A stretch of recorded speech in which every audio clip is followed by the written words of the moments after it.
Rapidement, pour resituer un peu cet îlot vert, donc quelques dates et une problématique. Donc il y a 60 ans, en fait, a commencé à constituer une réserve foncière de la municipalité. Il y a 40 ans, donc il y a eu même un projet de crèche et de maison de retraite. Et il y a 10 ans environ, projet d'annexe de la cité universitaire. Donc il était question de faire un bâtiment pour les chercheurs, etc., pour accueillir. Et finalement, cette terrain ligne qui a été choisie à l'ouest de Gentilly pour compléter des installations de la cité universitaire. Aujourd'hui, donc 82% du quadrilatère de 5147 m², donc il s'étale dans l'ensemble des rues, là, et donc appartient à la ville de Gentilly. En février 2016, le Grand Paris a invité les villes d'Île-de-France, dans le cadre du concours Inventons la métropole, à proposer des lieux pour des projets de villes durables et intelligentes, avec comme corollaire la vente des sites retenus aux promoteurs lauréats. Voilà. La municipalité de Gentilly a vu dans le concours une opportunité et a préparé un dossier de candidature au cours de l'été 2016 pour l'aménagement de l'îlot.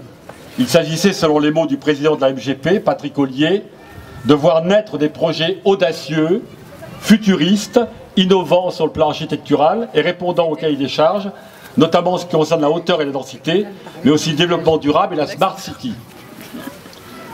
Donc, pour information, le 10 octobre à Nogent, il y a eu une présentation de tous les projets, en particulier de celui-là, où était inclus, même si c'est très disjoint, la partie donc, couverture du RER, dont pas mal de gens ici, qui sont ici d'ailleurs, militent, et la municipalité aussi, pour avoir une couverture du RER et une placette aussi donc, sur cette partie-là. Voilà. Donc 75 sites ont été proposés à l'époque, à la métropole, 59 sites ont été retenus, pour un total de 230 hectares, c'est-à-dire 450 fois cette parcelle quadrilatère de 5100 m², et cite souvent dans les quartiers accueillant des futurs transports en commun, 28 parmi les 75, dont 21 sur le Grand Paris Express. Parmi les autres sites, on trouve, là bien sûr j'en ai oublié, pardonnez-moi pour ceux qui sont ici, les fonds d'Aubervilliers, de Romainville, de la Redoute des Hautes-Bruyères à Villejuif, des friches industrielles comme Babcock à la Courneuve, ou l'ancienne usine EIF, donc sur le mur à pêche à Montreuil.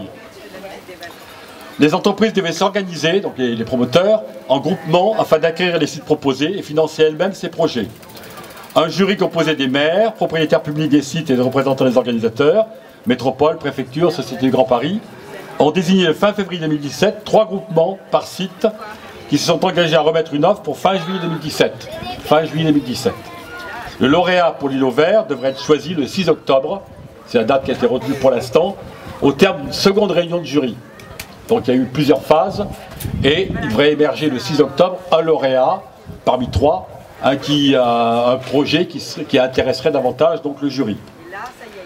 Donc dès le 28 décembre 2016, après avoir appris tardivement la candidature de la ville à ce concours, un collectif a été créé, regroupant plusieurs associations et individus, le conseil de quartier du plateau, avec, donc comme associé en fer de lance, Agive, donc, dont Bertrand Ducos est le président, et Mieux Vu sur le plateau, donc, dont je suis le président donc, de l'association, qui elle, a 20 ans d'âge, qui donc traditionnellement s'intéresse à l'urbanisme, au social, enfin à plein de choses sur le plateau.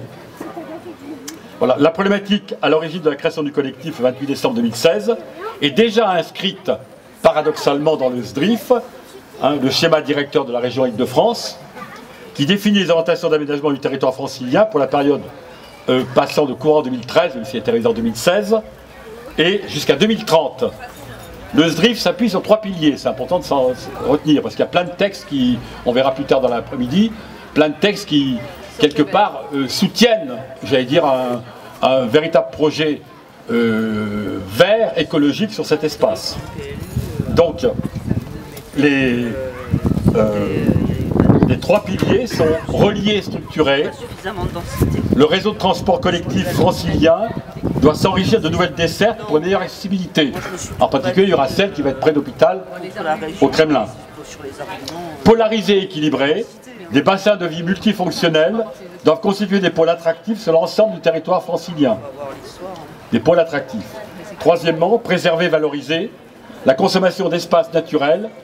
La consommation d'espaces naturels doit être limitée et les continuités écologiques doivent être préservées. Et ça, on va y revenir en particulier, Christian Collin et bien d'autres, il y a tout un sens énorme écologique sur ce terrain, beaucoup plus qu'on ne le percevait sans doute en décembre.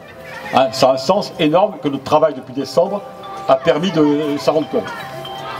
Le collectif a élaboré en janvier 2017 des préconisations de constructibilité limitées.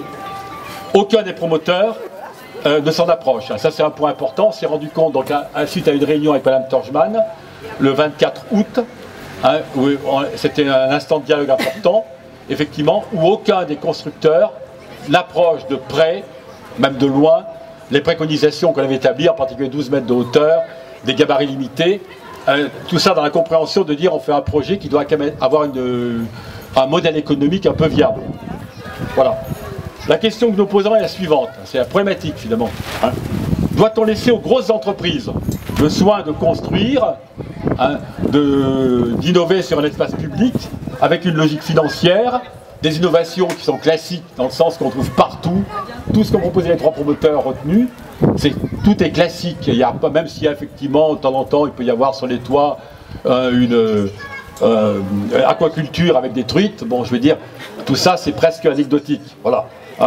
Voilà. Et de participation citoyenne sous contrôle. Ce concours était profondément, avec une participation citoyenne, une consultation, une information, disons, du public, mais pas du tout une véritable consultation.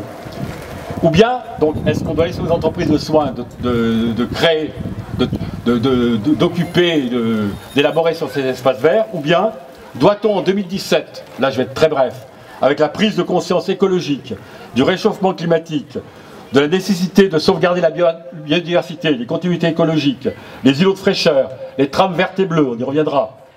Doit-on pas inventer un futur équilibré pour ce terrain en co-construction avec la municipalité? Et ça c'est important, je dis à Patricia, depuis le début en décembre, notre projet a toujours été de faire autre chose sur d'autres bases avec la municipalité et non pas simplement garder des espaces verts au pied d'immeubles. Parce que c'est ça qui nous était promis. Voilà. Donc, nouvelle base en sortant du concours. Et je laisse la parole maintenant à Bertrand Ducos qui a présenté le programme de l'après-midi et donc après les autres interventions. Merci.